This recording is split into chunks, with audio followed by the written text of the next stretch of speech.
மார்பகங்கள்ல உண்டாகக்கூடிய கட்டிகள். பெண்கள பொறுத்தவரைக்கும் மார்பக கட்டிகள் அப்படின்னு சொன்ன உடனே நம்ம எல்லாருக்குமே புற்றுநோய பத்தி தான் ஒரு பயம் வரும். புற்றுநோய் இல்லாமலும் கூட மார்பகங்கள்ல கட்டிகள் உண்டாகலாம். அது என்னென்ன வகையான கட்டிகள்? இத சரி செய்யறதுக்கு உணவுகள நம்ம எப்படி பயன்படுத்தணும்? அத பத்தி தான் நம்ம இன்னைக்கு பார்க்க இருக்கிறோம்.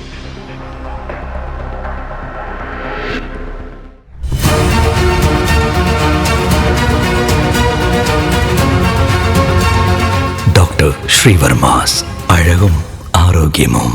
ஸ்ரீவர்மா நேயர்கள் அனைவருக்கும் அன்பான வணக்கம். நான் மகளிர் சிறப்பு மருத்துவர் ஜெயரூபா. இந்த நாள் இனிய நாளாக அமைய என்னுடைய மனமார்ந்த வாழ்த்துக்களும் பிரார்த்தனைகளும். மார்பகங்களில் உண்டாகக்கூடிய கட்டிகளுக்கு முக்கிய காரணமாக இருக்கிறது நம்ம உடம்புல இருக்கக்கூடிய ஹார்மோன்ஸ் தான். முக்கியமாக ஈஸ்ட்ரோஜன் ஹார்மோன் அளவில் அதிகமாகவும் ப்ரொஜெஸ்ட்ரானோட ஹார்மோன் ரொம்ப கம்மியாகவும் இருக்கும் பொழுது தான் மார்பகங்களில் கட்டி உண்டாகும்.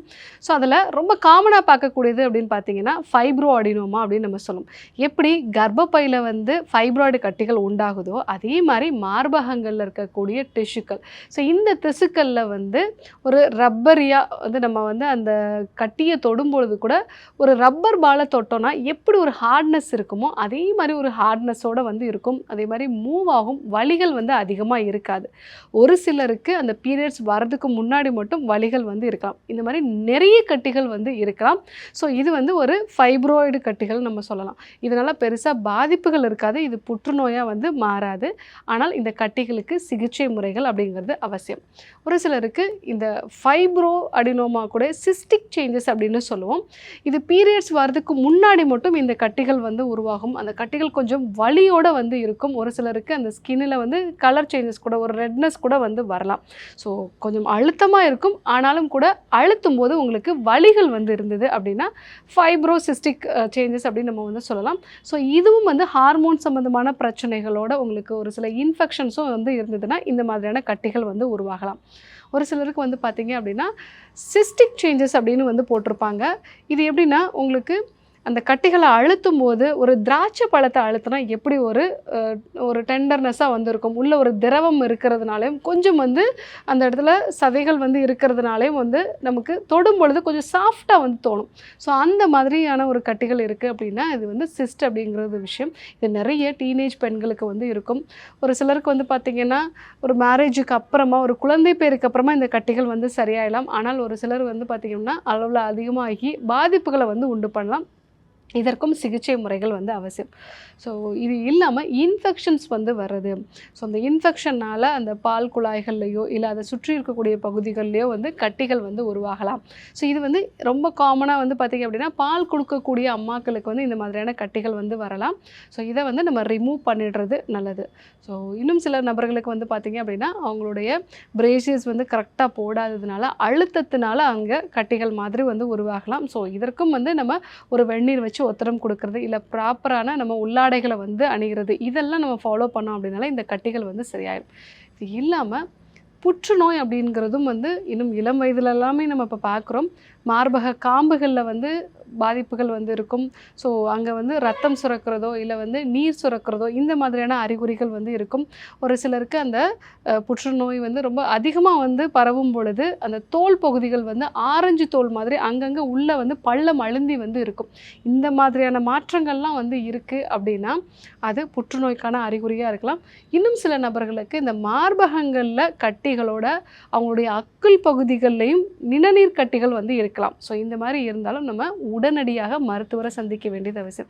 ஸோ மார்பக கட்டிகள் ஒரு ஃபைப்ரோ அடினோமாவும் இருக்குது, ஃபைப்ரோசிஸ்டிக் சேஞ்சஸாக இருக்குது அப்படின்னா உங்கள் ஹார்மோன்ஸை பேலன்ஸ்டாக வச்சுக்கொள்ளக்கூடிய உணவுகளை எடுத்துக்கணும்.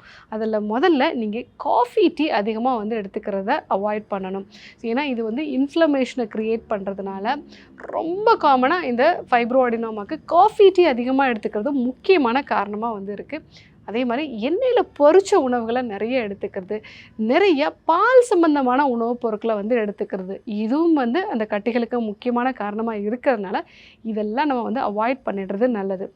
என்னென்ன உணவுப் பொருட்களை நம்ம எடுத்துக்கணும் அப்படின்னு பார்த்தீங்க அப்படின்னா ரெகுலராக ஃப்ளாக்ஸ் சீட்ஸ் வந்து நம்ம எடுத்துக்கலாம். இந்த ஃப்ளாக்ஸ் சீட்ஸ் அப்படிங்கிறது நம்ம பொடி பண்ணி அதை வந்து உணவோடையோ இல்லை வந்து நம்ம விதவிதமான வெந்நீரோடையோ சேர்த்து வந்து எடுத்துக்கலாம். அதே மாதிரி ரெகுலராக நம்ம வெந்தயமும் வந்து எடுத்துக்கிறது நல்லது. ஸோ வெந்தயத்தை ஊற வச்சு காலையில் வெறும் வயிற்றில் எடுத்துக்கிறது, இல்லைனா வெந்தயத்தை முளைக்கட்டை வச்சு நம்ம ஒரு 2-3 நாள் முளைக்கட்டை வச்சு நம்ம எடுத்துக்கிட்டோம் அப்படின்னா அது இந்த ஹார்மோன் சம்மந்தமான பிரச்சனைகளை சரி செய்கிறதுனால மார்பக கட்டிகளையும் வந்து சரி செய்யும். இது கூட நீங்கள் ரெகுலராக மஞ்சள் மிளகு சேர்ந்த பானம் மாதிரி வந்து எடுத்துக்கிறது. வெதுவெதுப்பான வெந்நீரோட ஒரு 1/4 டீஸ்பூன் அளவுக்கு மஞ்சள், ஒரு 2 பிஞ்ச் அளவுக்கு மிளகுத்தூள் வந்து சேர்த்துட்டு ஒரு டீஸ்பூன் அளவுக்கு தேங்காய் எண்ணெய் சேர்த்து வந்து எடுத்துக்கலாம். ஸோ இதுவும் வந்து உங்களுக்கு இன்ஃப்ளமேஷனை வந்து குறைக்குது. மஞ்சள் நம்ம எல்லாருக்குமே வந்து தெரியும், புற்றுநோய் செல்களையும் வந்து அழிக்கக்கூடியது. ஸோ இதை வந்து நீங்கள் ரெகுலராக வந்து எடுத்துக்கிட்டீங்க அப்படின்னா மார்பக கட்டிகளில் வந்து நல்ல ஒரு மாற்றத்தை வந்து பார்க்கலாம். ஸோ இந்த மாதிரியான உணவுப் பொருட்களோட நல்ல காய்கறிகள் வந்து நிறைய எடுத்துக்கணும். முக்கியமாக முட்டைக்கோஸ், காலிஃப்ளவர், முள்ளங்கி, கீரை வகைகள், ஸோ பீன்ஸ், இந்த மாதிரியான காய்கறிகள் வந்து நிறைய எடுத்துக்கும் போது அதில் இருக்கக்கூடிய ஆன்டி ஆக்சிடென்ட்ஸ் அப்படிங்கிறது இந்த கட்டிகளோட அளவை வந்து குறைக்க ஆரம்பிக்கும்.